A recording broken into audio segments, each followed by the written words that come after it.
Géraldine. Eh ben, bonjour, bonjour à tous. Tout simplement, le mot que je peux dire, c'est que je suis très content de me retrouver ici pour cette lecture dans l'univers de la bibliothèque de l'Institut Rachi. Et on va commencer. Antoine Chopin, le héron de Guernica. Basilio s'était rendu au couvent Santa Clara pour montrer son travail achevé au père Eusebio. Le curé avait longuement étudié la peinture déroulée sur un bout de table. « Dis-moi, Basilio, est-ce que tu as entendu parler de Picasso ?»« Picasso ? Oui, un peintre espagnol, bien connu ici en Espagne et même en Europe. »« Ah bon ? Il se trouve qu'on lui a passé commande pour l'exposition internationale qui va se tenir à Paris. Il paraît qu'il veut réaliser une œuvre sur ce qui s'est passé ici, à Guernica. C'est Felipe, le journaliste, qui me l'a dit. Grâce à lui, on va parler de Guernica en France. Le monde entier va s'intéresser à ce qui s'est passé chez nous. Tu comprends ? Oui, je comprends. Avec un bon sourire, le curé avait rendu sa peinture à Basilio. C'est un très beau travail, vraiment. En plus, si j'osais, je dirais que ton héron me fait penser à notre Jésus. Dieu me pardonne. Basilio avait demandé si Picasso était ici, à Guernica, ce lundi de la semaine passée. Non, je ne crois pas. Il paraît qu'il a appris tout ça par les journaux. Alors, je ne comprends pas comment il peut peindre sur ce qui s'est passé ici, s'il n'y était pas. Les artistes, ils peuvent faire ça, avait dit le curé. Bon, écoute-moi maintenant. Est-ce que tu aimerais savoir ce qu'il a peint, Picasso, au sujet de Guernica? Est-ce que tu irais jusqu'à Paris pour voir ça? Il avait souri en posant la question. Paris? Si on se débrouillait pour te payer le voyage? Je sais pas. Je suis jamais parti. Et alors? Et puis, tu pourrais emmener ta peinture avec toi. On ne sait jamais. Peut-être que Picasso lui-même, il voudrait y jeter un coup d'œil. Qu'est-ce qu'on en sait? Tu y étais, toi, à Guernica. Tu n'as qu'à réfléchir. Après avoir grignoté le reste de ses biscuits, Basilio a consulté son plan de Paris. Le père Eusebio avait entouré le Champ de Mars et le Trocadéro. Basilio a quitté son banc pour rejoindre la rue de Vaugirard. Ce jour-là, il y aura présentation du tableau à la presse. Et Picasso sera là, forcément, avait assuré Felipe. Bien sûr, il y aura les officiels et tous les discours, avait dit le père Eusebio. Mais tu comprends, on ne sait jamais comment les choses peuvent se passer. Pourquoi tu y vas pas, toi, à Paris? Parce que j'ai trop à faire ici, à Guernica. Et contrairement à toi, je ne suis pas un artiste. La perspective du Trocadéro apparut, bordée de part et d'autre par les pavillons étrangers. Basilio remarqua un attroupement de spectateurs au bas de l'esplanade. En s'approchant, il les entendit s'émerveiller du défi que semblaient se lancer deux édifices qui se faisaient face et entre lesquels ils se tenaient, les pavillons allemands et russes. Basilio poursuivit sa marche sans rien goûter de ce spectacle. Il faillit passer devant le pavillon espagnol sans le remarquer, tant sans doute il avait imaginé qu'il lui serait long et délicat de le dénicher. Il avait imaginé une construction flamboyante et élancée. Il découvrait une architecture sobre, sur 3 niveaux, à l'élégance discrète tenant à la nature des matériaux, principalement du verre, agrémentée de fresques dont l'une représentait la carte de l'Espagne. Le pavillon ouvrait ses portes à midi. Il lui restait 2 bonnes heures à patienter. Il s'installa aussi confortablement que possible sur les premières marches. « Monsieur, s'il vous plaît. » Basilio sursauta. « Vous parlez français ?» lui demanda une jeune femme en robe longue. Basilio écarquilla les yeux et la jeune femme se mit à lui parler en espagnol. « Je vais vous prier de dégager cet endroit. Nous allons bientôt ouvrir les portes. » « Je crois que je me suis endormie. » La femme sourit. Basilio attrapa son carton à dessin qui avait glissé au bas des marches. « Depuis quelque temps, j'arrive plus à dormir au moment où il faudrait. » « Quelle heure est-il ? » « 11h30, répondit-elle, en remontant de quelques marches sans quitter Basilio des yeux. « Un peu plus, et je ratais l'ouverture. C'est que j'ai beaucoup voyagé pour voir ça. » « Ah oui, » dit la femme. « Très bien, très bien. Vous travaillez ici, c'est ça ? » ?»« Oui, c'est cela. »« Ah, c'est un coup de chance. Du coup, vous savez sûrement à quelle heure M. Picasso sera là. » La femme s'arrêta. Pablo Picasso est attendu pour l'inauguration officielle, à 15h. Ah bon, c'est parfait. Vous comprenez, j'aimerais pouvoir lui dire un mot ou deux. Le visage de la femme hésita. Dans un petit rire attendri, elle dit que Picasso serait sûrement accaparé par la presse et par les officiels. Oui, c'est bien normal. Et je voudrais pas l'ennuyer. Je lui dirai seulement ça, que je viens de Guernica pour voir sa peinture. C'est bien ce qui est exposé, sa peinture sur Guernica. Oui. Alors voilà, je lui dirai ça, et aussi que j'étais là-bas au moment des bombardements. Alors après, c'est comme dit le père Eusebio, on ne sait pas comment ça peut se passer. Vous voyez, elle lui faisait face, le parcourut d'un regard bienveillant. Oui, vous avez raison. On ne sait jamais. C'est ce qu'il dit, le père Eusebio. Surtout qu'en plus, j'ai quelque chose à lui montrer à M. Picasso. Tandis qu'il parlait, Basilio a entrouvert son carton. Il s'est approché de la femme jusqu'à lui toucher l'épaule.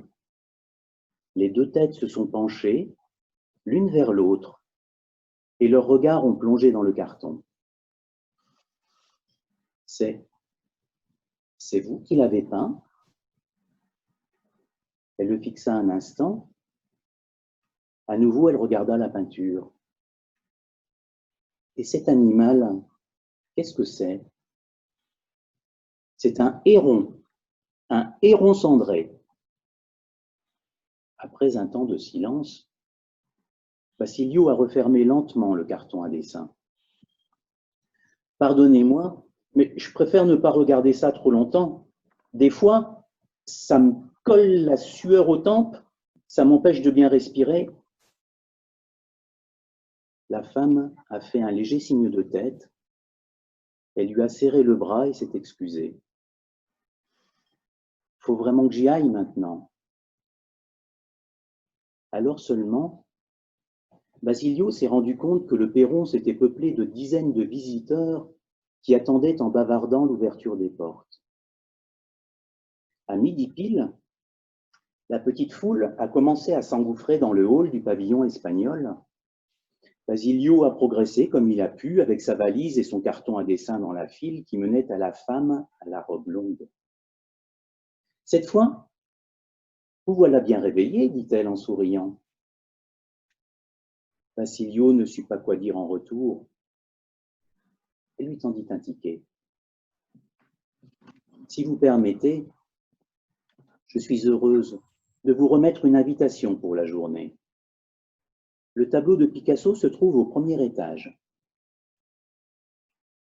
Basilio hocha la tête plusieurs fois en s'écartant doucement du comptoir.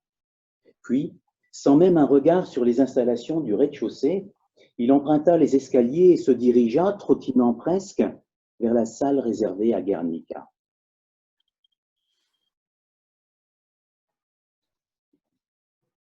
Basilio vient de parcourir plus de 5 kilomètres depuis la ferme, avec le cochon récalcitrant au bout de sa corde et le gros sac de haricots sur l'épaule. « Allez, mon pépère, on y est presque !» il dit à l'intention du cochon qui continue de tirer sur sa corde. « Maria, Maria !» appelle-t-il dès qu'il a dépassé le porche. Maria apparaît, en blouse de travail. « Que se passe-t-il ?»« Regarde ça, Maria !» Basilio dessine le cochon qui s'agite en tous sens. Et Maria l'interroge du regard. « C'est le vieux Julian qui me l'a donné pour mon travail à la ferme. Et le sac de haricots. » « Et alors? Et tu veux les vendre au marché demain? »« Oui, j'en tirerai un bon prix. » « À ta place, j'irai les montrer d'abord à ton oncle Augusto. Ça lui fera plaisir. Mais tout de suite, tu devrais aller te débarbouiller. On dirait que tu as eu bien chaud. Moi, j'ai du travail au couvent. Il y a eu une attaque ce matin, vers Marquigna. Maria est infirmière au couvent réquisitionné comme hôpital militaire. Lui, Basilio, il habite chez elle. Une chambre assez spacieuse et éclairée, dans laquelle il aime dessiner, peindre ou simplement rêvasser. Quand il ne peut pas payer son loyer, c'est l'oncle Augusto qui doit s'en charger. Et ça se passe pas sans mal. Basilio se débrouille comme il peut à la ferme du vieux Julian, où il donne la main chaque jour. Basilio remonte du puits de la cour un seau plein d'eau, s'asperge la poitrine et le visage. Après, il fait quelques pas vers le cochon et en riant, renverse sur lui le restant d'eau. Depuis sa mauvaise chute, l'oncle Augusto est pensionnaire à la résidence Calçada, ce qui le met en rogne. En pénétrant dans l'immeuble, Basilio resserre l'étreinte de la corde sur le cochon, parcourt le grand couloir, l'animal dans les jambes. Il frappe à la porte. « C'est moi, Basilio. Entre. Entre, je te dis. » Augusto est assis à sa table, penché sur son jeu d'échecs. « C'est que, vu ce que j'amène, je préfère rester là où je suis. »« Qu'est-ce que c'est que cette couillonnade ?» s'exclame Augusto en se retournant vers lui. « C'est le vieux Julian qui m'a donné ça ce matin pour mon travail et aussi un sac entier de haricots. T'as qu'à l'attacher bien court dans le couloir. Tu entres, tu fermes la porte. » Basilio parle de vendre tout ça au marché, d'en tirer un bon prix. Augusto se concentre sur le jeu, exécute quelques mouvements de pièces. Tous deux étudient l'échiquier. Augusto entreprend de se lever de sa chaise en grimaçant. Il s'approche de la fenêtre, ouvre les deux battants. Ce bon air, ça me donne envie de se sortir de ce trou. Demain, tu pourrais venir me chercher avec la carriole du vieux Julian. Je pourrais sortir un peu. Et pour ce qui est de vendre ton cochon, on pourrait se faire ça tous les deux. Et aussi les haricots? Ouais, les haricots aussi. Plus tard, Basilio rejoint la Plaza Las Escuelas pour le bal. Coiffé et plutôt bien mis dans la chemise blanche prêtée par le frère de Maria. Il est encore tôt. Les musiciens procèdent au réglage. Basilio scrute de tous côtés à la recherche de Celestina.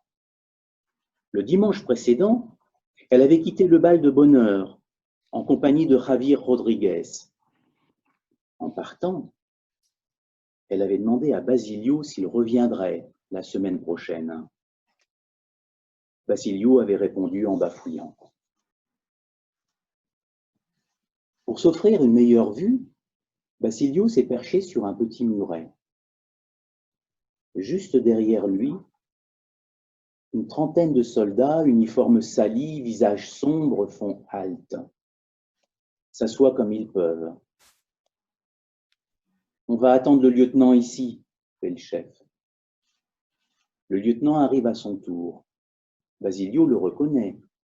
C'est lui qui n'a pas voulu l'engager quelques jours auparavant dans la troupe de Guernica. Il se met à leur parler durement de la honte qu'ils devraient tous éprouver s'ils étaient vraiment des hommes.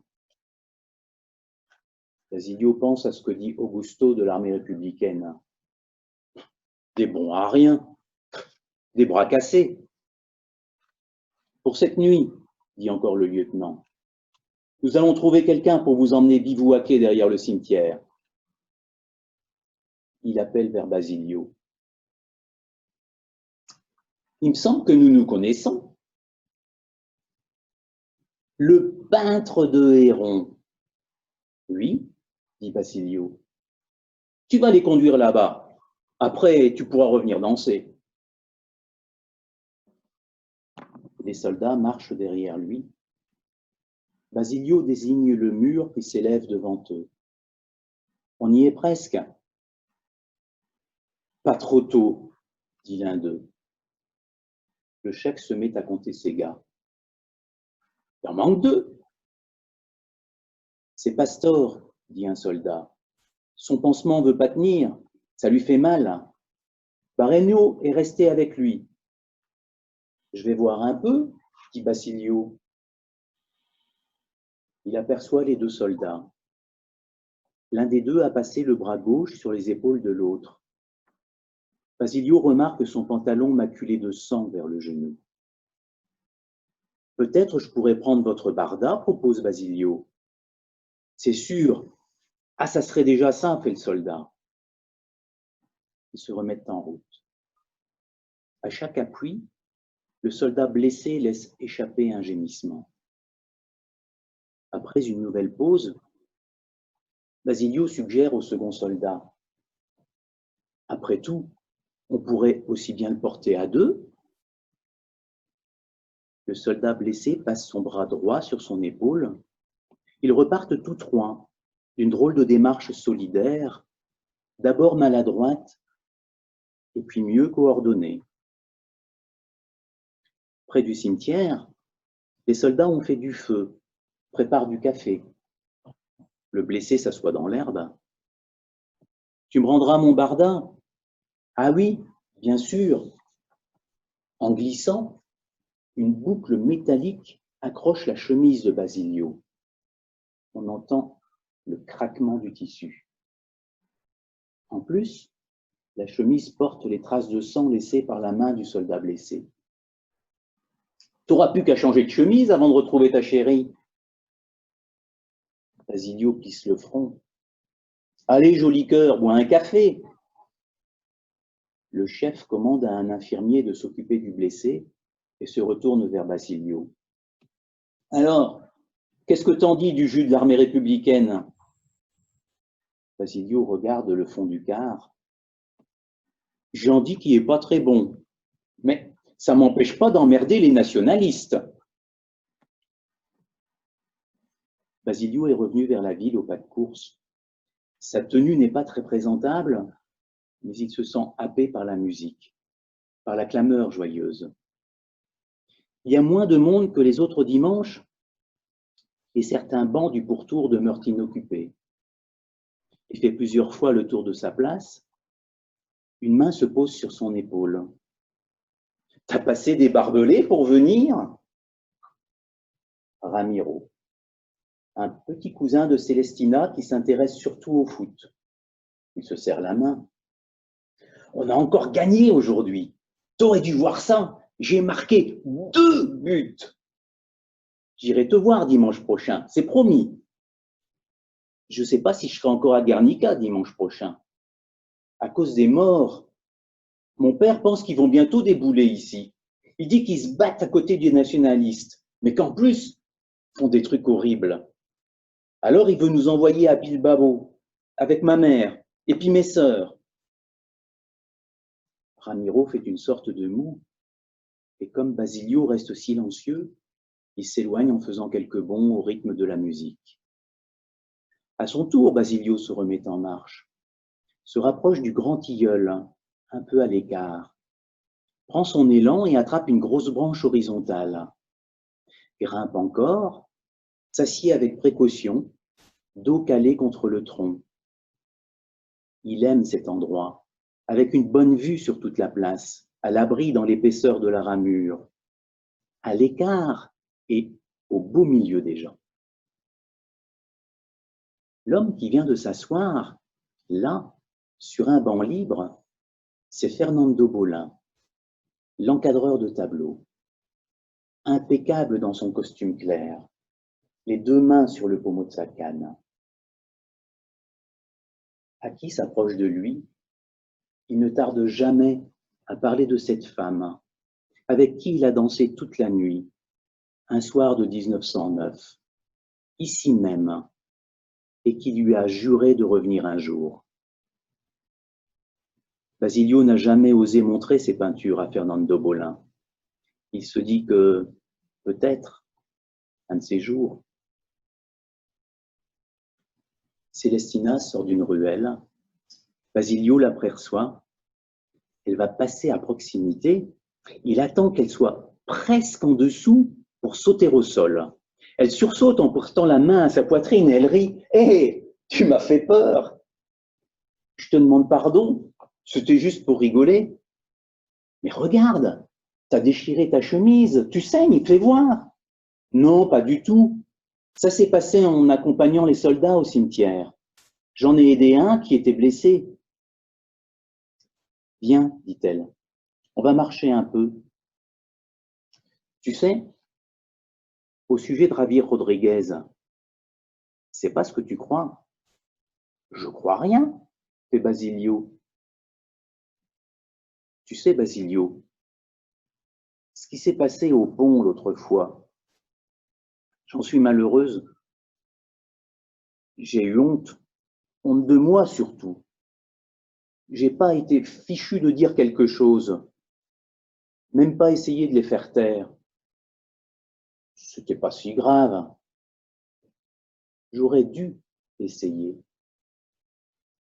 J'espère seulement, dit Basilio, qu'ils reviendront pas, parce que c'est déjà difficile de peindre un héron quand on est bien tranquille, rien que lui et moi.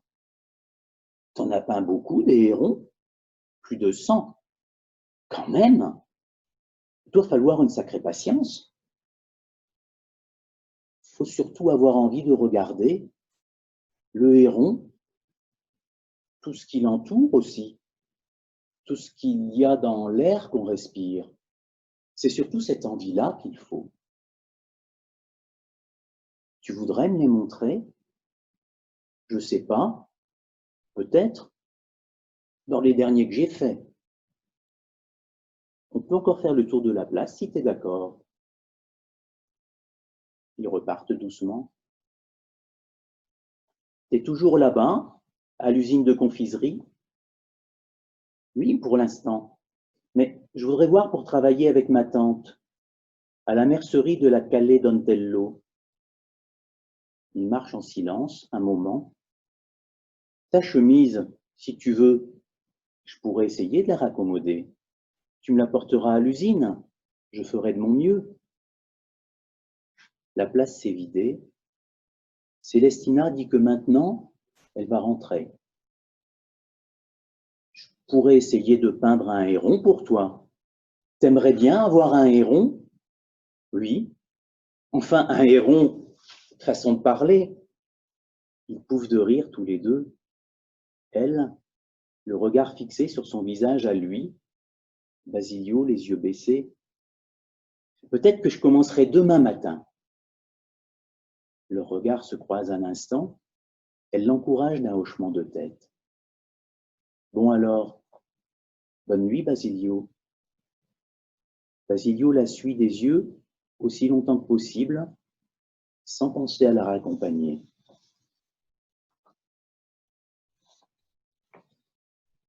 Le ciel est plutôt clair. L'air est chargé de sel à cette heure matinale. Basilio emprunte le chemin qui serpente au milieu des aulnes. Il atteint la rivière, presque à l'aplomb du pont. Il remarque comme la lumière accrue sur toute chose, comme les couleurs se déploient. Il se fraye un chemin parmi les hautes herbes.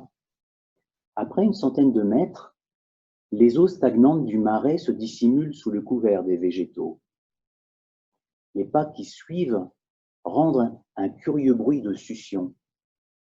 Les eaux lisses et peu profondes s'allument maintenant de 1000 scintillements. De fines colonnes de vapeur s'en échappent déjà. Le héron n'est pas là. Derrière le rempart de roseaux, Basilio s'installe sur la souche, commence à sortir son matériel, la palette, les tubes de couleurs, les pinceaux. À plusieurs moments, il s'interrompt et scrute les alentours. À part les godasses pleines de flotte, c'est une journée parfaite, une lumière idéale pour peindre les hérons. Voilà ce qu'il se dit.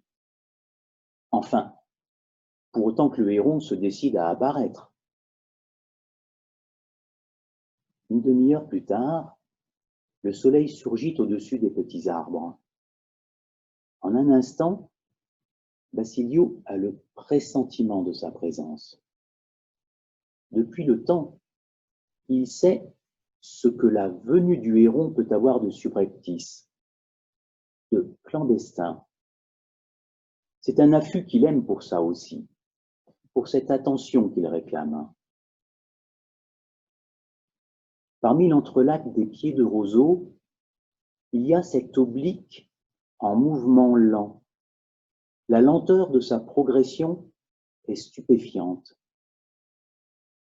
Le voilà, immobile, de profil. C'est bien lui, le héron des autres fois. Basilio le reconnaît. Sa prédominance de gris, l'élégance prononcée du cou.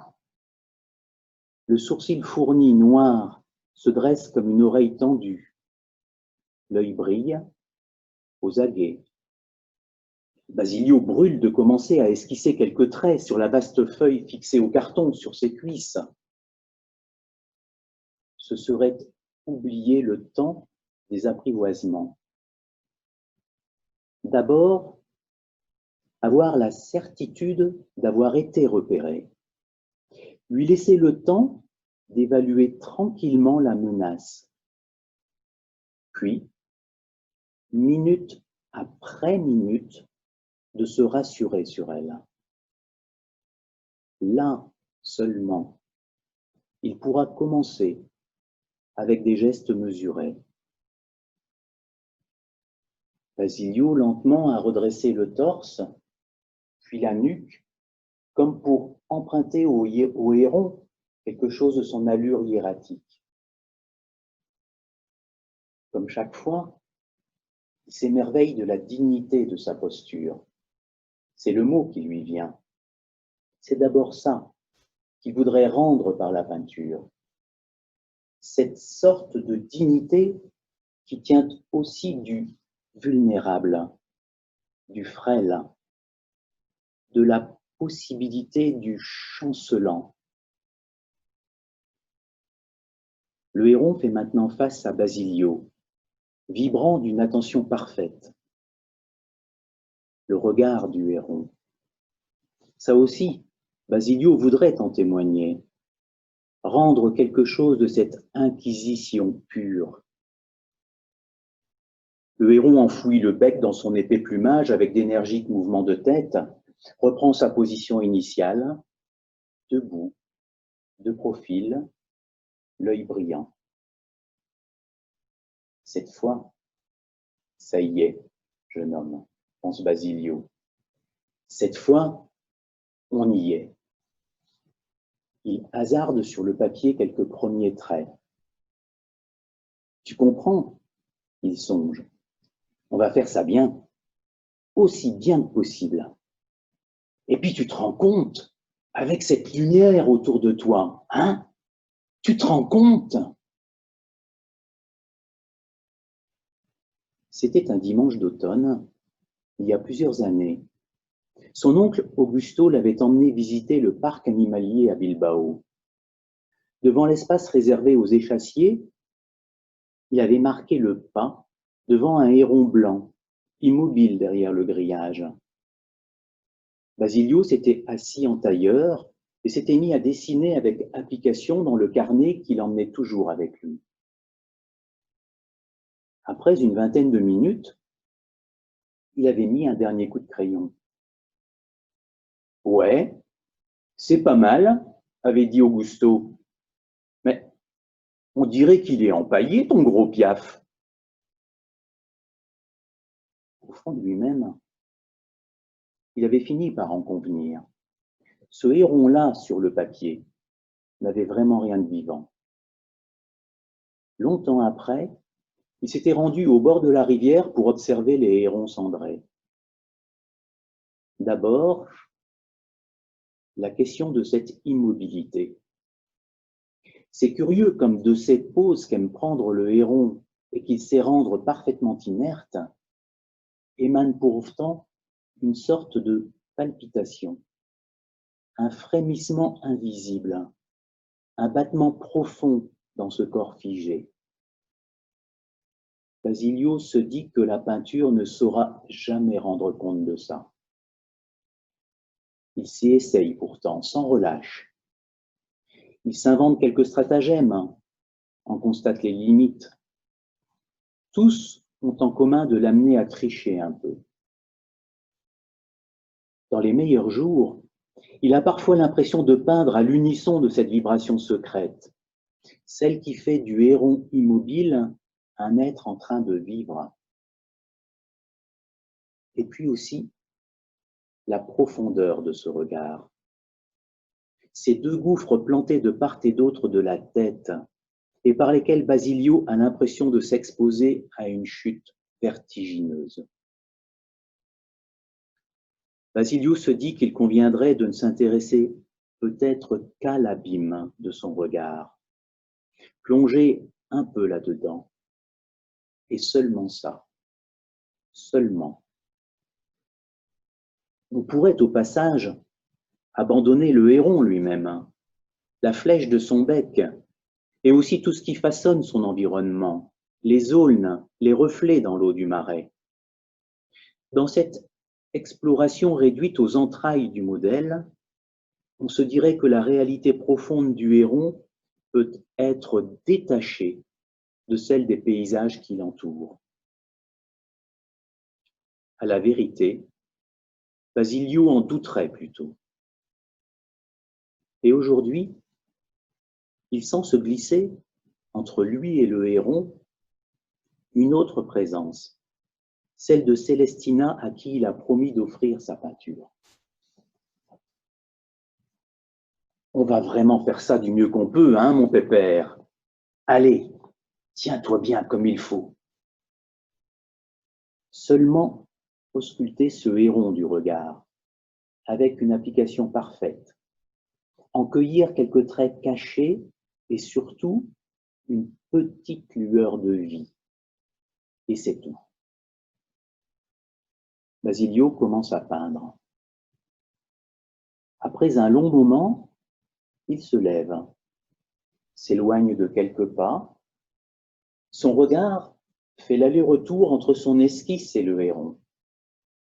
Il goûte quelque chose de cette œuvre inachevée, c'est-à-dire en devenir, avec tous les espoirs que cela porte encore, avec la liberté que ça laisse aussi dans la lecture des espaces vides. Quand la peinture est sèche, il range la feuille dans le carton, tout son matériel dans le coffret, il accroche le tout aux branches du grand aulne. C'est ce qu'il a coutume de faire quand il pense continuer son travail, plus tard dans la journée. Basilio Son cochon en laisse, tirant son sac de haricots posé sur la carriole avec l'oncle Augusto, le front luisant, retrouve le vieux Julian sur la place du marché. « Regarde-moi ça !» lance Augusto, en désignant un convoi de chariots tirés par des ânes, entourés de femmes et d'enfants. « Tu crois qu'ils ont tort, tous ceux qui décident de quitter Guernica ?» Augusto ne répond rien. Julian dit que les affaires marchent plutôt bien. Le cochon de Basilio devrait bien partir aussi. Cochon à vendre. Cochon à vendre. Un beau cochon. Assez gras quand même. J'en demande dans les 150. La voix de Basilio reste timide, couverte par les coups de gueule des autres vendeurs. Tu t'y prends comme un manche, lance Augusto. Avec ta façon de faire, t'en tireras même pas de quoi nous payer un coup à boire. Il attrape le bord de l'étal, parvient à se mettre debout, sa voix est puissante, toutes les têtes se tournent vers lui. Deux hommes se sont accroupis pour regarder le cochon de plus près. Un autre les rejoint. « Alors, tu le vends 150 ?» demande celui-ci. « Ça peut m'intéresser. Les haricots aussi. Ça ferait 165 en tout. » « Disons 160, fait Basilio. « Je prends, dit l'homme, le cochon et les haricots. » Il compte l'argent. Après, il se serre la main. « À la bonne heure, lance Augusto. Allez, va nous chercher une fiole chez Teresa. Tiens, prends ça. Pour l'argent, j'ai ce qu'il faut. Prends ça, je te dis, fais pas le malin. » Basilio prend les pièces que lui tend son oncle et s'éloigne en courant. Quelques minutes plus tard, Teresa apparaît, une bouteille à la main. « Et Basilio ?» demande Augusto. « Parti.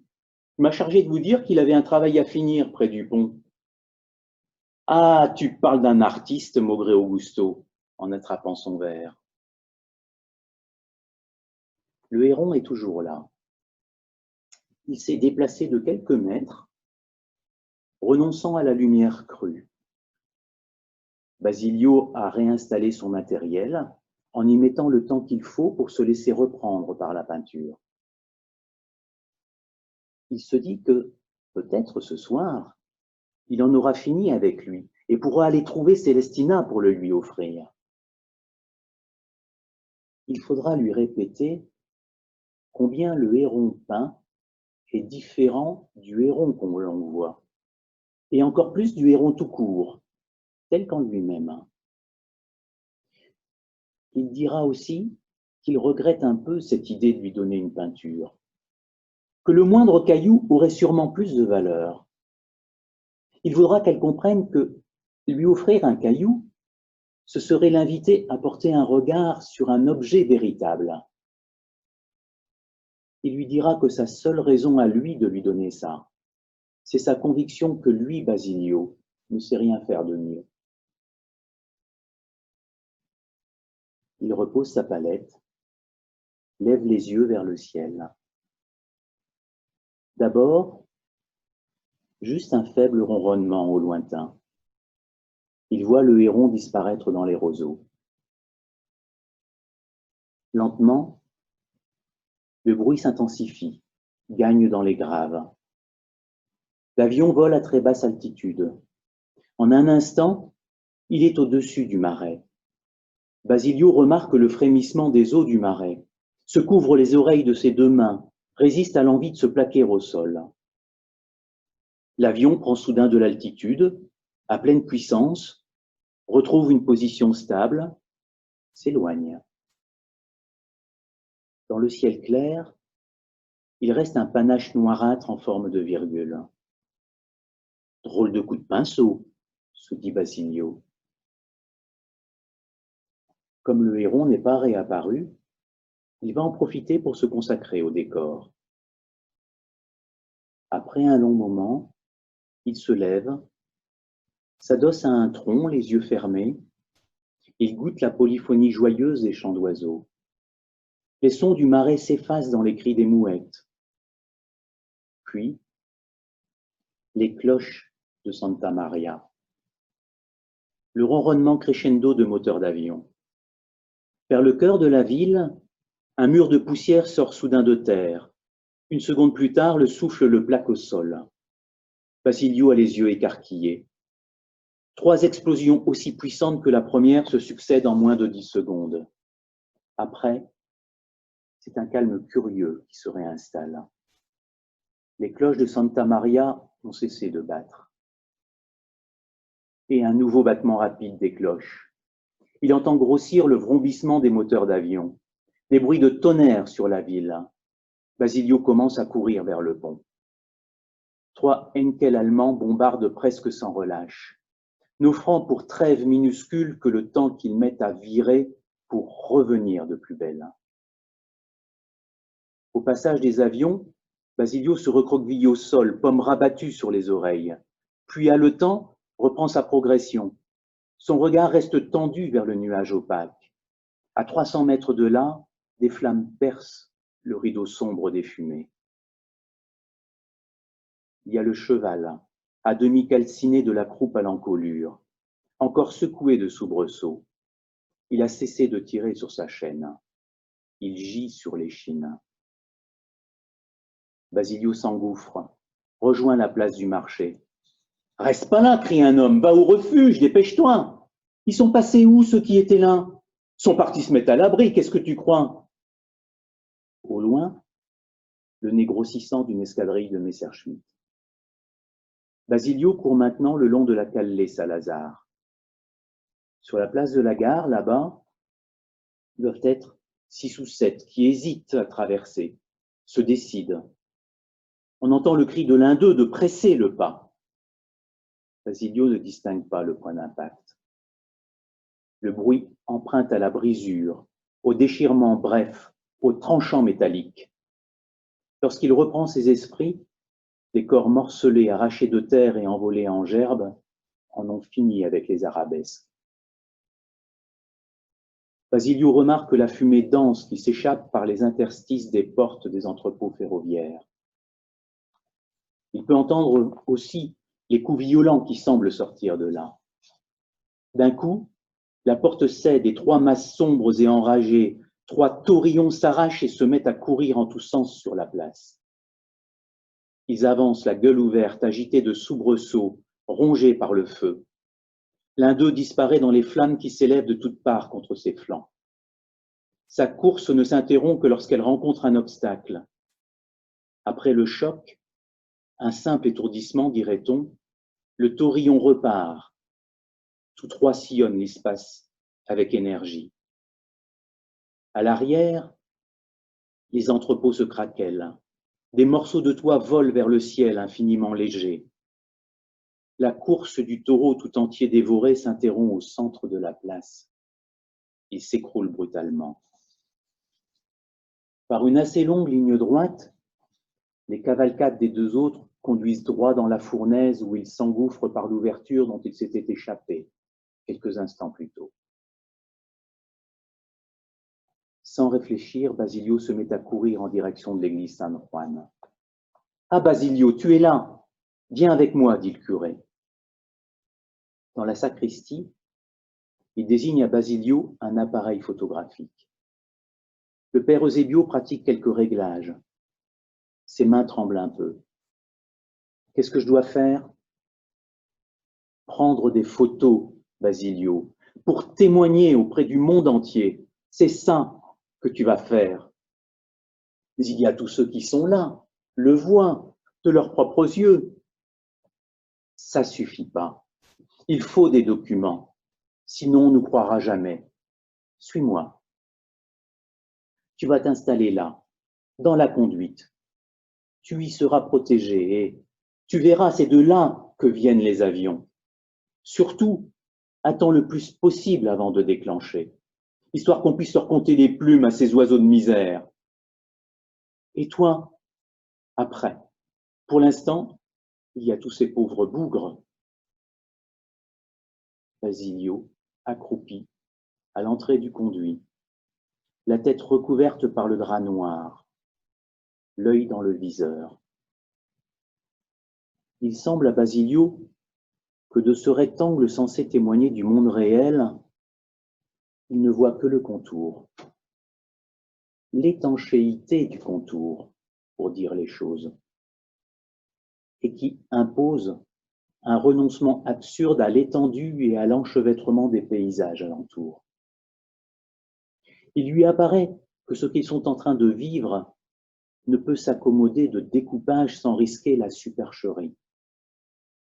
Ce qui se voit ne compte pas plus que ce qui reste invisible, que ce qui pourrait apparaître, que ce qui se tient en attente derrière les angles des murs, que ce qui va surgir d'un instant à l'autre du ventre des nuages.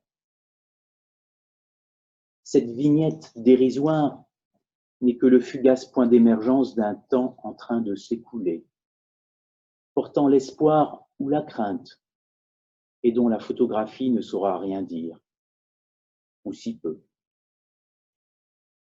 Il se promet d'en parler à l'occasion à Fernando Bolin, l'encadreur de tableau. Il entend au loin le bruit. Les avions s'arrachent aux nuées blanchâtres qui forment barrière. Il donne l'impression de piquer vers les toits. Attends, attends, se répète plusieurs fois Basilio. Le vacarme croît curieusement dans l'espace du conduit en faisant vibrer le béton. Basilio appuie sur le déclencheur. Plus tard, le père Eusebio s'engouffre dans le conduit. Basilio lui fait de la place. « Alors, tu les as eus ?»« J'en ai fait 14. »« Tu les as bien cadrés, au moins ?»« Je crois, oui. »« Ils vont sûrement revenir. »« Il y a beaucoup de morts, et Basilio, beaucoup. Des blessés aussi. Pauvres gens. » Eusebio a les yeux baissés. Ses mains se rejoignent. J'ai fait 13 photos des avions et une autre. Du moment qu'on a des preuves, c'est ça qui compte. Qu'on puisse faire savoir ce qui s'est passé ici à Guernica. J'ai photographié la bicyclette aussi. Quelle bicyclette? Celle qu'on voit là-bas couchée au milieu de la place. Les avions, ça suffit pas pour raconter. Dès que tu mets la tête sous le drap et l'œil contre le viseur, tu te rends compte que ça suffit pas. Si on peut voir les bombardiers juste là, au-dessus des toits, c'est déjà beaucoup, non? Le regard inquiet du père Eusebio. Je veux dire, on ne verra que des bombardiers. Surtout que ça occupe beaucoup de place, un bombardier. C'est bien ce qu'il nous faut, redouille le curé. C'est pas comme une bicyclette. Je ne comprends pas ce que tu veux dire. Rien que ça. Une bicyclette à terre, au milieu d'une place déserte. Je crois que c'est pas mal pour donner à deviner tout ce qu'on ne voit pas sur l'image. Toutes ces choses dans l'air qui fabriquent notre peur, nous empêchent de respirer. Alors je trouve que cette image de bicyclette, elle fait la place à tout ça. Elle vaut bien une photographie de bombardier. Le père Eusebio hoche lentement la tête. L'artiste n'est jamais loin, hein, Basilio. Je sais pas. La peinture, c'est différent. La peinture, on sait bien que c'est pas la réalité. Le pinceau, c'est pas une plaque photographique. Toutes les choses qu'on voit pas, tout ce qui palpite sans figurer sur les images, ce qui se refuse à la vue. On voudrait tellement en témoigner pourtant. Après, ça se remet à dégringoler des nuages, le fer et le feu. À chaque impact, la bicyclette couchée sur le parvis est prise de sursaut et la roue avant tourne à vide, presque en continu. Le père Eusebio réussit à prendre plusieurs photographies des avions avant de se mettre à l'abri. À quelques mètres d'eux, cette petite vignette ronde et lumineuse, comme une lunette, dans laquelle s'insèrent la bicyclette et un morceau du parvis. Il ne la quitte pas des yeux. Des voix, des cris, un brouhaha grandissant. Les flammes doivent faire 10 mètres de haut. Mon église, murmure le père Eusébio. Tu vois ça? Ils ont incendié mon église. Il a bien fallu emmener le père Eusébio de force jusqu'au refuge, où des dizaines de personnes se pressent contre la haute porte en bois, à peine entr'ouverte. Basilio voit arriver Fernando Bolin, les yeux rougis. « T'étais où ?»« Par là, vers Calçada. » Fernando soupire, se met à psalmodier. Le long des ruelles en pente s'avancent les capes sinistres, laissant derrière elles des traces de ciseaux tournoyant en vrille. Basilio se lève d'un coup. « Qu'est-ce qui s'est passé là-bas, à l'usine de confiserie? Et Célestina ?» Basilio Bolin ne répond rien. Basilio pose encore une fois la question, puis finit par dire, et cette fois, ce n'est plus une question. « Vous l'avez vu ?» Fernando Bolin inspire profondément, poursuit. « Ce que j'ai vu, c'est d'abord la trouée bleue au flanc du ciel et la houppe frissonnante des arbres. Et puis après, seulement, l'assemblée des femmes empressées, postées et mains alertes, ou trottinant derrière les grilles de l'usine. Et puis après, seulement, le nuage d'oiseaux aciers laminant les nus, pointant l'index vers nos maisons et vers nos âmes, se glissant par les gouffres turquoises jusqu'à griffer nos toits, et les cheveux des filles dans le bruit des machines. Celles de l'usine n'ont rien entendu, ni le fer à l'approche, ni mes cris d'alerte. Presque jusqu'à la fin, elles ont gardé l'œil bas, tout à leur ouvrage, trottinant parfois d'ici ou là. Et puis après, seulement, je l'ai vue, elle, son foulard noué sous le menton et dénudant le front. « De quelle couleur le foulard ?» interrompt Basilio, les poings serrés. Une courte hésitation, Bolin reprend. « Rouge et blanc, noué sous le menton et dénudant le front. Ses yeux larges et brillants des dimanches de bal, je l'ai vue, Célestina par-delà les grilles, frotter ses paumes contre le tablier jaune, avant d'attacher, souriante, le chignon d'une femme. Et puis après, seulement, j'ai vu pleuvoir l'averse de métal, au moment où les visages de femmes se dévissaient vers le haut pour une courte épouvante. Et puis après, seulement, j'ai vu les éclairs blancs dont celui-ci pour elle et son envol soudain dans le feu gris d'une flamme. » Avant même que Bolin n'achève son récit, Basilio a commencé à chantonner, sorte de rengaine enfantine. Son buste se balance avec régularité et ses deux poings cognent doucement contre son front. Autour d'eux, le silence s'est fait, avec de drôles de coups d'œil en direction de Basilio. Son chant se met à dérailler en un curieux beuglement. Il finit par se taire. Basilio en marche, et les gens s'écartent sur son passage. Des monceaux de poussière claire recouvrent toute chose et procurent à la semelle un support plus moelleux qu'à l'accoutumée. C'est d'abord une intuition. Au sein du chaos, quelque chose a fait front. Quelque chose a résisté au fracas. La mercerie, celle où voulait travailler Célestina. Elle est restée vaillante. Un écrin à l'avant des ruines. Voilà l'impression que ça lui fait à Basilio. Je vais finir ma peinture. Je l'ai promis à Célestina. Plusieurs fois, son pied s'enfonce dans la mousse détrempée et il sent le frais coulant dans ses souliers. Son matériel est toujours là, pendu à la branche. Il s'accroupit à l'endroit exact où le matin il a commencé à peindre. Le regard exercé de Basilio fouille les espaces disponibles. Son regard s'attarde au fond d'une trouée. Il se fiche sur une oblique. Une ligne au contour peu net plongeant vers l'eau. Le tressaillement qui l'agite est presque imperceptible. Basilio se lève, se décale de quelques mètres et cette fois, il peut distinguer la silhouette entière du héron. Cette posture étrange.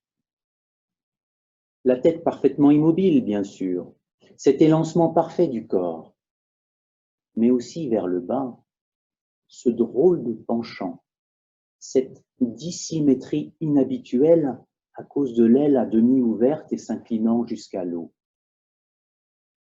Basilio observe le héron et sans doute, le héron, le bec pointant du côté de la rivière, observe Basilio. Une fois, il ramène l'aile affalée comme s'il voulait s'en draper. L'instant d'après, l'aile reprend sa place, retombant jusqu'à l'eau. « Qu'est-ce qui t'arrive, mon vieux ?» souffle Basilio.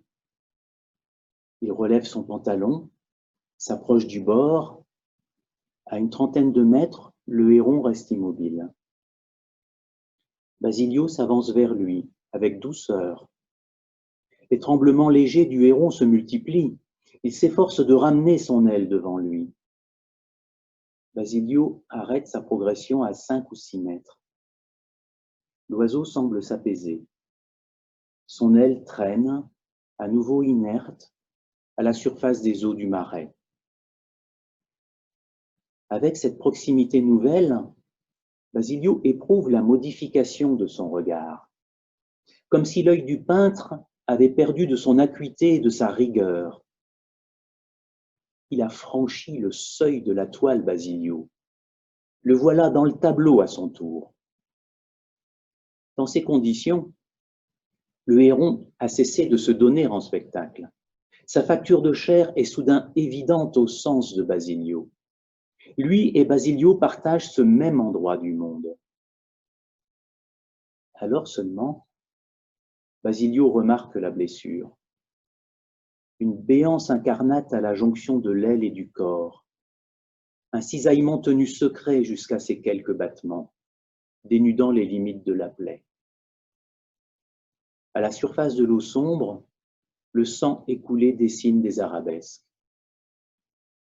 Dans un élan de compassion, Basilio s'avance. Le héron s'ébroue soudain avec vigueur, ouvre ses deux ailes, les ramène plusieurs fois autant que possible, se met à reculer à l'intérieur des roseaux. Basilio s'est arrêté. Un long moment, il est debout dans l'eau, insensible à la morsure humide. Avec précaution, il rejoint son matériel. Du coffret suspendu, il extrait un petit pot d'étain. Après, il retraverse une fois encore. Là où se tenait le héron, il se penche, approche son visage de l'eau. Avec habileté, il effleure le liquide visqueux et recueille un peu de sang au fond du pot. De retour, il apprête son matériel. D'abord, il étudie sa peinture commencée le matin. Les heures écoulées lui semblent des siècles. Il y a bien là-dedans l'essentiel du héron de ce matin, sa belle dignité, tout son mystère et même sa petite vibration de héron vivant. Ce qui le trouble, Basilio, c'est que ce héron du matin n'a pas grand-chose à voir avec celui qui vient de disparaître dans les roseaux. Tandis que la pénombre tombe sur le marais, Basilio reste perplexe. Il y a cette nuit qui se profile, et son corps fatigué, transpercé d'images, mais indivisible, venu à bout vaille que vaille des heures de cette journée. Basilio, toujours lui, seulement entaillé d'une journée de plus. Le héron du matin et celui du soir, eux aussi ne font qu'un. Cette béance nouvelle à la jonction de l'aile, ce sang répandu n'y change rien, quand bien même il devrait le mener à la mort. Un héron est un héron vivant, un héron que les temps bouleversent et un héron promis à la mort. Tout doit tenir sur la même feuille, dans la même enveloppe de héron.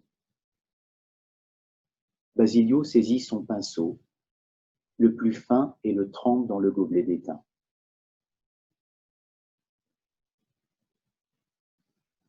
Basilio, face au tableau, à 5 ou 6 mètres. 2 heures s'étaient écoulées. Il ne l'avait pas quitté des yeux. Des gens étaient passés autour de lui. Maintenant, le silence était fait. Il n'y avait plus que lui. Un homme s'est approché sur son côté gauche. En apercevant Basilio, il a marqué le pas. Il s'est immobilisé derrière lui, à regarder Guernica. Pour la première fois, Basilio a baissé les yeux. Un bon moment, lui et l'homme sont restés parfaitement immobiles. Basilio devant et assez nettement sur sa droite. Le regard de Basilio s'est à peine relevé. Il y a eu cette brûlure à la nuque. L'homme s'est déplacé dans son dos, latéralement, puis de nouveau à sa place initiale. Il a fait 1 ou 2 pas vers l'avant, et Basilio a deviné sa silhouette, ses pieds s'écartant un peu, comme pour se donner une meilleure assise, ses bras croisés. Basilio a tenté de lever les yeux vers le tableau. L'homme a continué d'avancer, jusqu'à se retrouver là, à son côté, à se toucher les épaules. Basilio a éprouvé un embarras curieux, causé par la proximité de l'œuvre contemplée ensemble. D'un coup d'œil, il a aperçu le visage de l'homme absorbé par le spectacle de Guernica. De temps à autre, l'homme a lancé vers Basilio des regards rapides. Il a fixé le carton à dessin, posé à même le sol. Basilio a cru voir passer un sourire sur son visage. Toujours collé à Basilio, il a continué à explorer la toile, totalement absorbé. Basilio éprouva le confort de ce silence entre eux. Il finit par relever la tête et lui aussi plongea encore le regard dans le tableau. Il ne distingua qu'à peine les déplacements de l'homme devant lui, au plus près de l'œuvre, d'un bord à l'autre. Puis l'homme revint se placer à côté de Basilio. La pointe de ses souliers vernis mordait sur le bord du carton à dessin. À la longue, quelque chose finissait par lui prendre le derrière des yeux à Basilio, lui imposant par instants de clore les paupières. Sa tête s'agitait de tremblements, ténue et incontrôlable. En un lent mouvement, il s'accroupit. Ses coudes se posèrent sur ses cuisses et ses mains s'empoignèrent l'une l'autre. Il aurait pu mettre son carton à sa droite pour ne pas gêner l'homme qui se tenait là. L'homme aurait pu choisir de se tenir de l'autre côté et ainsi ne pas avoir à se soucier du carton de Basilio. Le carton sur lequel tombait de plus en plus fréquemment le regard de l'homme. Ce que Basilio, pris dans les tentacules du tableau, n'était pas en mesure de remarquer. Pas plus qu'il ne remarqua le regard de l'homme, vers lui, vers Basilio, puis vers le carton à dessin, et puis encore vers lui, et puis balayant à grands traits l'espace de la toile, mais revenant vers le carton, et vers l'œil aigu et souffrant de Basilio. Et Basilio, de sa main gauche, attrapa le carton à dessin et se mit à le pincer de toutes ses forces sans lâcher Guernica du regard. Il vit la pointe des souliers vernis qui reculaient d'un petit pas. Il songea au héron, à sa reculade à lui dans le lointain de la roselière, à sa blessure silencieuse, au sang écoulé, irisant la surface du marais. au sang écoulé et volé par lui, Basilio. Non pas recueilli, volé. Les souliers vernis reculent encore, sortent du champ de vision de Basilio. Et tandis qu'il s'éloigne, Basilio se dit qu'il serait encore temps. Il lui semble entendre la bonne voix du père Eusebio. « Allez, fais-le! Tu vois bien que c'est le Seigneur en personne qui t'en offre la chance. » Basilio a frotté ses yeux et s'est mis debout. Pour la première fois, leurs visages se rencontraient.